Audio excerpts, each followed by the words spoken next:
Good. Okay, cool. Cool. So, Rory. Hi. Hi, Peter.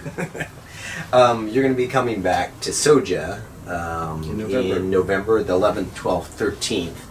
And I wonder if you could tell people what we're thinking about doing. There's a Friday night, the threat assessment lecture. Mm-hmm. Some people, actually not that many people have taken that lecture. That's a new one. Yeah.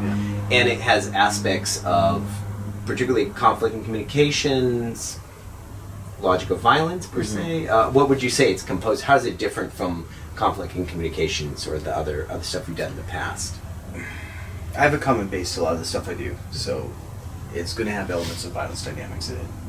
Is the biggest. You have to know what you're facing, concepts of affordances. But what it boils down to is how to tell if something bad is about to happen and what kind of bad it is. So, let's see, who's it for, do you think? I mean, I know you always hit a large crowd of people. The important thing is not being targeted. In order to do that, you have to see what you're targeted. And it's way more important. I think it's more important for the people that are not going to sit there and spend the hours in the gym getting the physical skills, getting the strength up.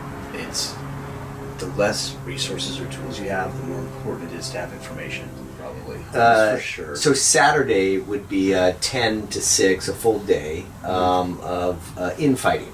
Yes. And infighting for people who... We have done infighting about a year ago at Soja, and people loved it.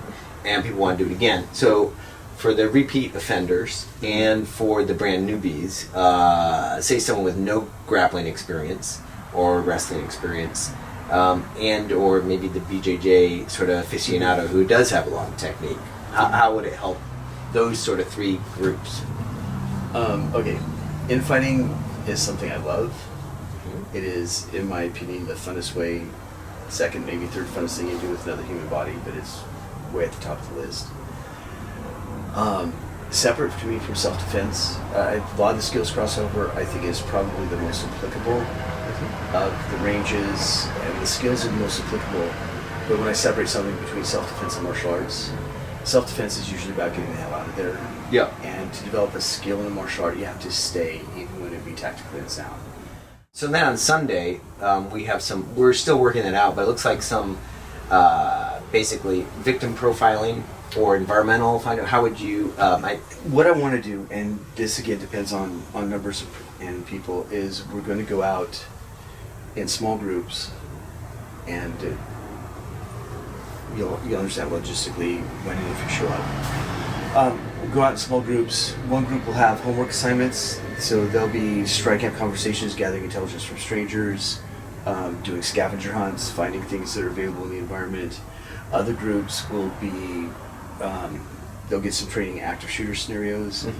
They'll get specific lessons on how to use their eyes, increase their peripheral vision. You want to say that again? So using how to use your eyes to increase your peripheral vision. Okay. To the point that you can see someone about 270 degrees around.